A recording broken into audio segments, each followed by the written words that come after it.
Hello friends, welcome to the illegal hacker 7। तो दोस्तों, आज इस ट्यूटोरियल्स के अंदर हम एक नई टेक्निक सीखने वाले हैं और ये टेक्निक आप लोगों के लिए बहुत ज़्यादा काम में आने वाली है। ठीक है, तो दोस्तों ये टेक्निक ही नहीं है। मैं सोच रहा हूँ कि आप लोगों के लिए ये जो चीज़ है इसकी एक पूरी सीरीज ही बना दूँ इस यूट्यूब चैनल पे।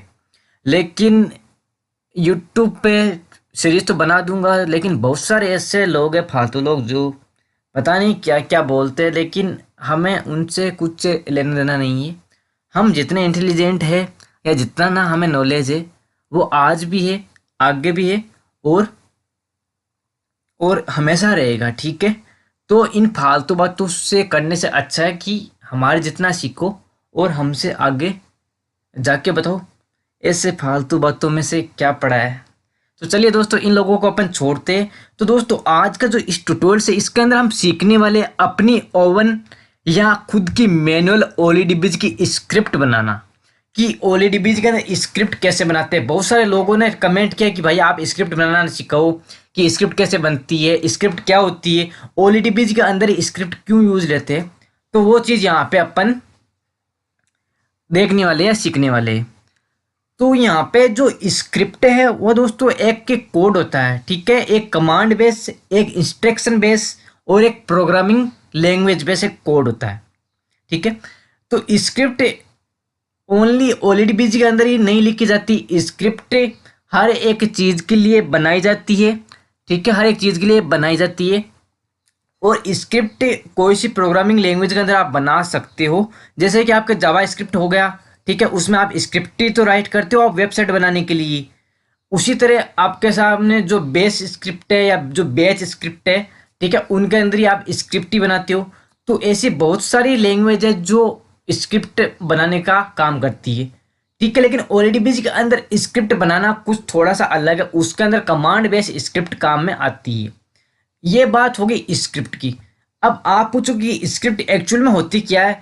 तो दोस्तों, स्क्रिप्ट कुछ नहीं होता। स्क्रिप्ट एक प्रोग्रामिंग कोड होता है, एक इंस्ट्रक्शन कोड होता है, यह कमांड बेस्ड कोड होता है जिसके अंदर ऑटोमेशन होता है। ठीक है, स्क्रिप्ट ऑटोमेशन का काम करती है और ऑटोमेशन का काम करके हमारा जो टाइमिंग है उसको सेविंग करती है। हमारा जो टाइम है उसको ये बचाती है। ठीक है, आप समझे कि स्क्रिप्ट एक ऑटोमेशन कोडिंग या फिर प्रोग्राम होता है जो हमारे टाइमिंग को बचाता है। हम क्या करते हैं कि कोई भी चीज़ को मैनुअल करते हैं, अपने मन मुताबिक करते हैं, तो उस चीज़ को करने में काफ़ी टाइम लग जाता है और हमारी टाइमिंग होती है वो भी ज़्यादा लग जाती है, टाइम सेविंग नहीं होता है। लेकिन अगर हम उसी चीज़ का ऑटोमेशन बना देते हैं कि हम वो चीज़ लगाए एक बार और 1 सेकंड में हमारा काम हो जाए, तो उस चीज़ को अपन बोलेंगे स्क्रिप्ट। और ओलीडीबीजी के अंदर स्क्रिप्ट क्यों यूज लेते हैं वो चीज़ आपको बताऊंगा। कि ओलीडीबीजी ही नहीं दोस्तों, एक रिवर्स इंजीनियरिंग जो एक टेक्निक है या फिर जो रिवर्स इंजीनियरिंग जो फील्ड है वो एक बहुत बड़ा फील्ड है। और जो लोग इसको हार्ड मानते हैं, अगर वो इसको दिल से ना सीखे और दिमाग से ना सीखे, तो उन लोगों के लिए ये बहुत ज़्यादा हार्ड चीज़ है। ठीक है, लेकिन अगर उसको आराम से सीखे, स्टेप बाय स्टेप सीखे, तो ये बहुत ही आसान चीज़ है। आप इसको आराम से सीख सकते हो, कोई हार्ड चीज़ नहीं है। ठीक है, तो जो आपकी स्क्रिप्ट है वो ऑटोमेशन का काम करने वाली है। तो आज हम ओल्डीबीज के लिए एक मैनुअल स्क्रिप्ट, खुद की स्क्रिप्ट बनाएंगे जिसके अंदर हम खुद के कोड को राइट करेंगे और खुद खुद ही इसको चलाना सीखेंगे, खुद इसको चलाएंगे। ठीक है, अब स्क्रिप्ट की क्या जरूरत पड़ी ओल्डीबीजी के अंदर कि स्क्रिप्ट बनाना पड़ा या फिर स्क्रिप्ट के लिए कमांड लिखनी पड़ी। तो उसका मेन रीज़न ये कि यहाँ पे जो कंप्यूटर टेक्नोलॉजी है उसके अंदर बहुत सारे प्रोटेक्शन, पैकर, कंप्रेसर, ठीक है, इनक्रिप्शन एल्गोरिथम, ये सारे के सारे नए पुराने आते रहते जाते रहते और इनके नए नए प्रोटेक्शन आते रहते। तो जो करिकुलर लोग हैं या जो रिवर्स इंजीनियरिंग लोग हैं, उन्होंने क्या किया कि जैसे जैसे नए नए प्रोटेक्शन आए, उन प्रोटेक्शन को तोड़ने के लिए या बाईपास करने के लिए एक बार उन्होंने मैनुअल मैनुअल काम किया उनको अनपे करने के लिए। लेकिन फिर वही काम उनको, अगर कोई प्रोटेक्शन सेम हो तो वही काम उनको दोबारा करना पड़ता है, और वही काम अगर दोबारा वो मैनुअल करेंगे तो क्या होगा, टाइम ज़्यादा लगेगा और सेम प्रोसेस है। तो रिवर्स इंजीनियर ने या फिर जो करिकुलर लोग हैं उन्होंने क्या सोचा कि क्यों ना कुछ ऐसा रास्ता अपनाया जाए जिससे कि हमारा काम ओनली 1 सेकंड में हो जाए और हमारा टाइम बच जाए। तो उन्होंने फिर क्या किया कि जैसे जैसे नए नए प्रोटेक्शन आए उन प्रोटेक्शन को मैनुअल अनपैक करके उनकी स्क्रिप्ट लिखते गए, ठीक है, और उन्हीं स्क्रिप्ट को वो अपनी अपनी स्क्रिप्ट बना के सेल करते गए। तो स्क्रिप्ट बहुत ज़्यादा अच्छी चीज़ होती है, बहुत ज़्यादा काम की चीज़ होती है, और मैं आपको आज बना के दिखाऊंगा, तब आपको पता चलेगा कि एक्चुअल में स्क्रिप्ट वर्क कैसे करती है और एक्चुअल में कैसे काम करती है ये आपकी स्क्रिप्ट, ठीक है। तो यहाँ पे मैं ज़्यादा बड़ी कोई मिसाल देने वाला नहीं हूँ, क्योंकि मैं ये पूरी सीरीज़ करने वाला हूँ, तो सीरीज़ स्टेप बाय स्टेप चलेगी ना, तभी आपको पढ़ने में, सीखने में और ज़्यादा जानने में मज़ा आएगा। तो आपको पता है कि यहाँ पे हमारे पास से प्रोटेक्शन तो बहुत सारे हैं और बहुत सारे हम स्क्रिप्ट लिखने वाले भी हैं, लेकिन यहाँ पे आपका जो सदाबहार प्रोटेक्शन है यूपीएक्स ओपन सोर्स प्रोजेक्ट है, ठीक है। तो इसका हम आज स्क्रिप्ट बनाना सीखेंगे। स्क्रिप्ट यूपीएक्स का मैं क्यों बना रहा हूँ वो इसीलिए क्योंकि मैंने इसके ऑलरेडी बहुत सारे वीडियो बना दिए और मैंने आपको इसका बहुत सारा जो ट्रिक है वो भी बताया, समझाया गया है। तो स्क्रिप्ट इसके लिए इसलिए बना रहा था कि क्योंकि आपको पता है कि ये अनपैक कैसे होगा, आपको अनपैक करने का मेथड इसको पता है। तो मैं आपको जब बताऊंगा तब आपको एक्चुअल में इसका पता चल जाएगा कि हाँ ये स्क्रिप्ट इस तरह से काम कर रही है, ये कमांड इस तरह से काम कर रही है। इसीलिए मैंने आपको आपके लिए यूपीएक्स का जो प्रोटेक्शन स्क्रिप्ट मेकर है, प्रोटेक्शन बाईपास या अनपैकिंग का जो स्क्रिप्ट है वो बनाना मैं आज आपको सिखाने वाला हूँ। तो मेरे पास दोस्तों यहाँ पे देखो एक एप्लीकेशन है, ठीक है। इस एप्लीकेशन को मैं यहाँ पर रन करता हूँ तो ये बोल रहा है कि यूपीएक्स वर्जन 1.25 अनपैक फॉर ट्यूटोरियल 1। ये इसकी एप्लीकेशन है कि इसके अंदर ये जो आपको यूपीएक्स का प्रोटेक्शन है वो यूज किया गया है। अब ये चीज चेक करने के लिए अपन क्या करेंगे, इसको किसी ना किसी पैकेट डिटेक्टर के अंदर लोड करेंगे। तो लोड करेंगे तो यहाँ पे देखो दोस्तों इसने एंट्री पॉइंट ये बता दिया और यहाँ पे देखो प्रोटेक्शन ये बता दिया, यूपीएक्स का प्रोटेक्शन, ठीक है। यूपीएक्स का प्रोटेक्शन इसने बता दिया, देखो ये रहा यूपीएक्स का प्रोटेक्शन। तो ये प्रोटेक्शन इसके अंदर यूज किया गया और इसी की हम स्क्रिप्ट बनाएंगे। स्क्रिप्ट क्या काम करेगी कि इसको एक तो हम मैनुअल अनपैक करते हैं और एक स्क्रिप्ट जो ऑटोमेटिक अनपैक कर देगी, तो हमारा टाइम बच जाएगा। तो वो चीज़ कैसे होती है उसी चीज़ को समझाने के लिए मैं आज यह वीडियो बना रहा हूँ। तो सबसे पहले अपन क्या करते हैं कि सबसे पहले देखो मेथड देखना होता है। सबसे पहले देखो एक ट्रिक होता है कि एक्चुअल में काम कैसे करती है अनपैकिंग का जो काम है वो कैसे करता है। जब आपको अनपैकिंग का काम करना आ जाएगा इसका, तब आप इसकी स्क्रिप्ट बना सकते हो।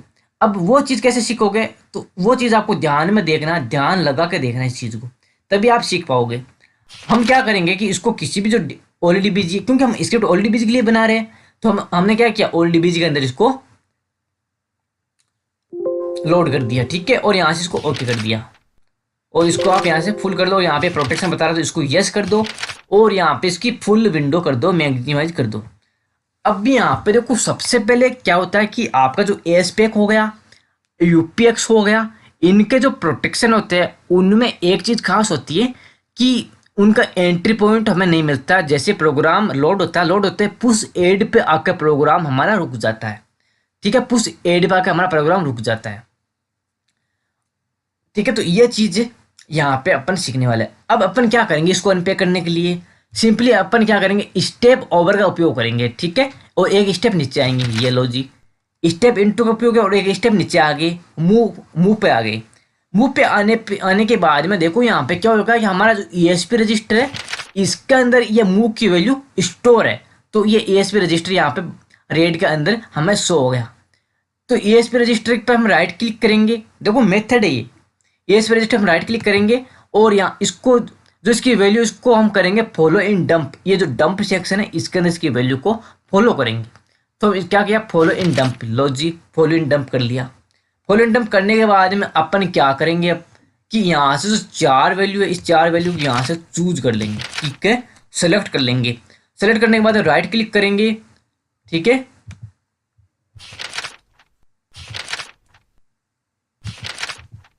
राइट क्लिक करेंगे और यहाँ पे जो ब्रेक पॉइंट, इस ब्रेक पॉइंट में हार्डवेयर ओन एक्शन में डी वर्ड से ब्रेक पॉइंट यहाँ पे यूज कर लेंगे, ठीक है, यूज कर लिया।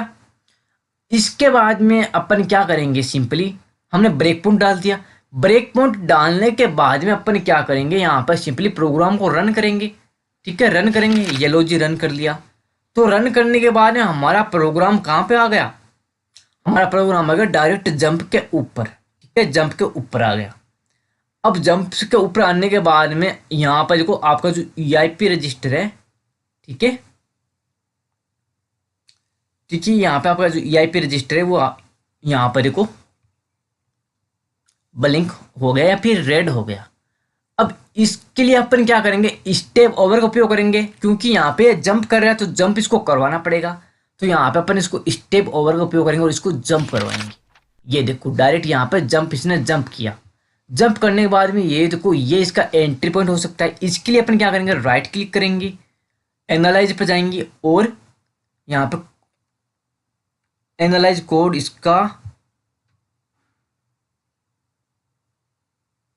इसका ऑप्शन इसके अंदर नहीं है। ठीक है, इस ओल्ड के अंदर इसका ऑप्शन यहाँ पे नहीं है, तो इसको छोड़िए। अब यहाँ पे ये इसका मेन एंट्री पॉइंट है। ठीक है, ये इसका मेन एंट्री पॉइंट है। तो स्क्रिप्ट ये काम करने वाली है कि हमें इसको अनपे करके इसका मेन एंट्री पॉइंट है वो हमें ला के देगी और उसके बाद हम उसको डंप कर लेंगे। ठीक है, इस एंट्री पॉइंट को डंप कर लेंगे, इस एड्रेस को डंप कर लेंगे। तो ऐसे हम स्क्रिप्ट बनाने वाले हैं इस ओली डीबीजी की या यूपीएक्स की। तो चलिए स्टार्ट करते हो स्क्रिप्ट बनाना। तो सबसे पहले इसको अपन मिनिमाइज कर देते हैं थोड़ा। उसके बाद आपको अब स्क्रिप्ट बनाना, स्क्रिप्ट बनाने के लिए आपके पास क्या होना चाहिए, नोटपैड, सबलाइम टेक्स्ट या किसी भी टेक्स्ट एडिटर होना चाहिए जिसमें आप टेक्स्ट राइट कर सकते हो। तो मेरे पास फिलहाल तो नोटपैड ही है। ठीक है, और यहाँ पे अपन इस नोटपैड में टाइप करेंगे यूपीएक्स स्क्रिप्ट। ठीक है, यूपीएक्स स्क्रिप्ट और इसको एंटर मार देते हैं। तो यहाँ पे यूपीएक्स स्क्रिप्ट नाम की एक टेक्स्ट फाइल बन गई है। अब इसका ना स्क्रिप्ट लिखने वाले हैं। ठीक है, तो सबसे पहले अपन क्या करेंगे कि एक मैसेज बॉक्स का एक मैसेज देंगे। ठीक है, एक मैसेज देंगे कि ये स्क्रिप्ट यूपीएक्स के वर्जन 1 और 2.0 को ये अनपे करती है और ये इसके द्वारा बनाई गई है। तो हम मैसेज देने वाले, मैसेज के लिए हम कमांड लिखेंगे MSG मैसेज और इसके अंदर कमांड लिखेंगे UPX 1.x एंड 2.x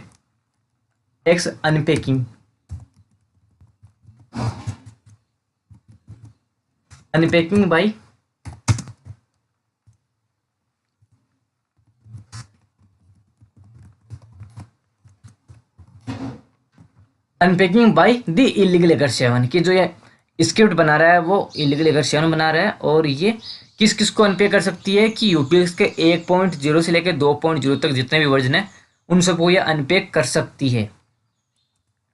ठीक है, अब उसके बाद में अपन क्या करने वाले हैं, उसके बाद में अपन यहाँ पे ये मैसेज बॉक्स से हमें शो होगा जब हम स्क्रिप्ट को यूज करेंगे तब।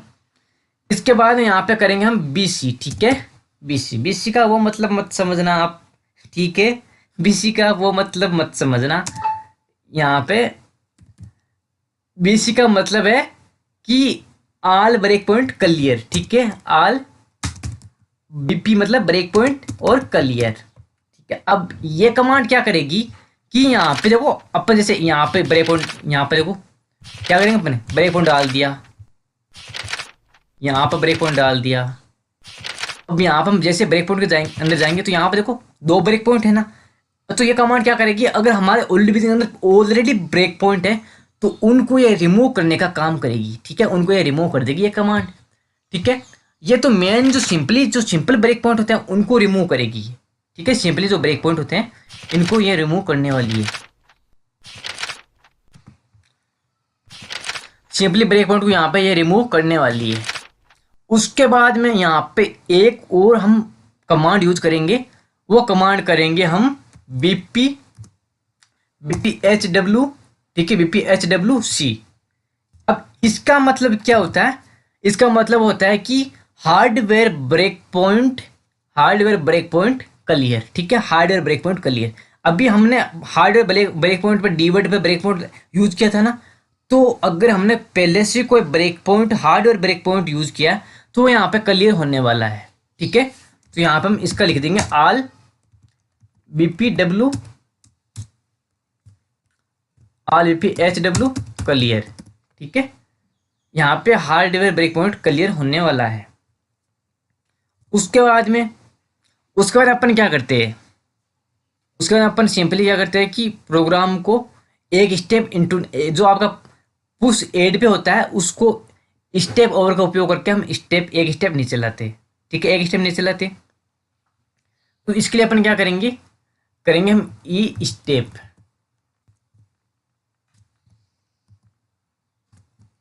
ठीक है, ई स्टेप जो कमांड है इसका उपयोग करेंगे और यहाँ पे अपन यूज करेंगे F9 F, ठीक है, F8।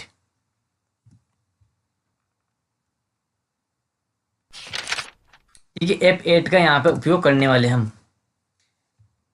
अब ये ई स्टेप यूज कैसे होगा तो वो चीज़ आपको यहाँ पे बताऊंगा। देखो, मैं यहाँ पे आपको CPU में लेके चलता हूँ और यहाँ पे प्रोग्राम को सिंपली स्टार्ट करता हूँ। यहाँ पे इसको ओके करता हूँ। देखो पुश ऐड है तो अब स्टेप ओवर का उपयोग करेंगे तो एक स्टेप नीचे जाएंगे ना, ये देखो एक स्टेप नीचे गए ना। तो ये चीज़ यहाँ पे एक स्टेप नीचे आने के लिए अपन इस कमांड का उपयोग करेंगे ई स्टेप, और ये कमांड बेसिकली यूज होती है स्टेप ओवर के लिए। उसके बाद अपन क्या करते हैं कि सिंपली हम यहाँ पे जो ESP के अंदर जो ये रेड वैल्यू है इसको हम फॉलोइंग डंप करते हैं, और डंप करने के बाद में हार्डवेयर जो ये वैल्यू है इसकी जो 4 हेक्साडेसिमल वैल्यू है इनको हार्डवेयर ब्रेक पॉइंट से डीवर्ड से ब्रेक पॉइंट लगाते हैं या यूज करते हैं। तो उसके लिए अपन क्या करेंगे, उसके लिए हम कमांड यूज करेंगे BPHW और S। ठीक है, और यहाँ पे ESP रजिस्टर, और यहाँ पे हम डबल कोटेशन के अंदर कर देंगे R। देखो ब्रेक BPHWS का मतलब है कि हार्डवेयर ब्रेक पॉइंट सेट। यहाँ पे हमें हार्डवेयर ब्रेक पॉइंट सेट कर दिया है। ठीक है, उसके बाद में यहाँ पे ESP रजिस्टर है, और ESP रजिस्टर के अंदर अपन ने क्या किया, R का मतलब होता है रीड परमिशन, और ये रीड करेगा ESP रजिस्टर के अंदर जो वैल्यू है उसको। और W का मतलब होता है राइट, और X का मतलब होता है एग्जीक्यूटेबल। ठीक है, तो R का मतलब रीड किया, राइट करेगा कि आपके जो ESP रजिस्टर है उसके अंदर कौन सी वैल्यू है। उसके बाद में अगली कमांड होगी, वो होगी क्या, वो होगी कि आपकी ई रन। ठीक है, ई रन का मतलब है कि प्रोग्राम को रन करना। अब देखो अपन क्या करते थे, यहाँ पे ESP पे रेड वैल्यू शो हो गई, इसको हम फॉलोइंग डंप करते थे, और फॉलोइंग डंप करने के बाद में अपन क्या करते थे, यहाँ पे तो ये 4 वैल्यू आई है, इनको हम यहाँ से 4 वैल्यू चूज करके और यहाँ पे ब्रेक पॉइंट के अंदर हार्डवेयर ओन डीवर्ड ब्रेक पॉइंट यूज करते थे।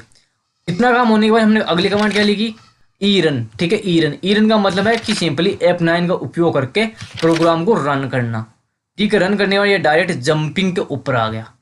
ठीक है, जंपिंग के ऊपर आ गया ना, देखो आपके साथ जंपिंग के ऊपर आ गया ई रन से।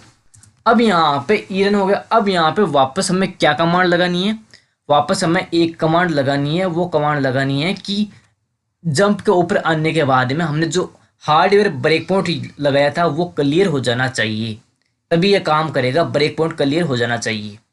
तो उसके लिए अपन क्या करेंगे, वापस कमांड लगाएंगे BP। ठीक है, BPHWS break point hardware break point clear. ठीक है, हार्डवेयर ब्रेक पॉइंट क्लियर। अब इससे जो जितने भी हमने हार्डवेयर ब्रेक पॉइंट यूज किया वो सारे क्लियर हो जाएंगे। इसके बाद में जो अगली कमांड है वो अगली कमांड है AN और EIP।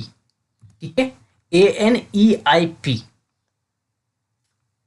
इसका मतलब क्या होता है, इसका मतलब होता है कि अब ये एनालाइज करेगा कोड को EIP रजिस्टर के अंदर।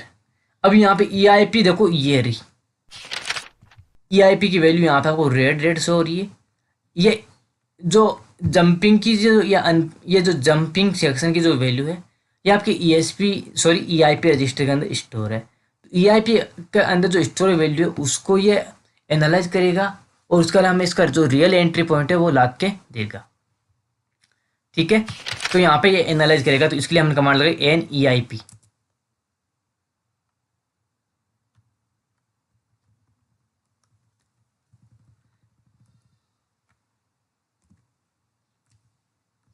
उसके बाद में अपन यहाँ पे अगली कमांड लगाएंगे कि हमें यहाँ पे हम डायरेक्ट क्या करेंगे, स्टेप का उपयोग करेंगे और इससे जंप करेंगे। देखो ऐसे ऐसे जंप करेंगे तो हम पुश EB पे आ जाएंगे।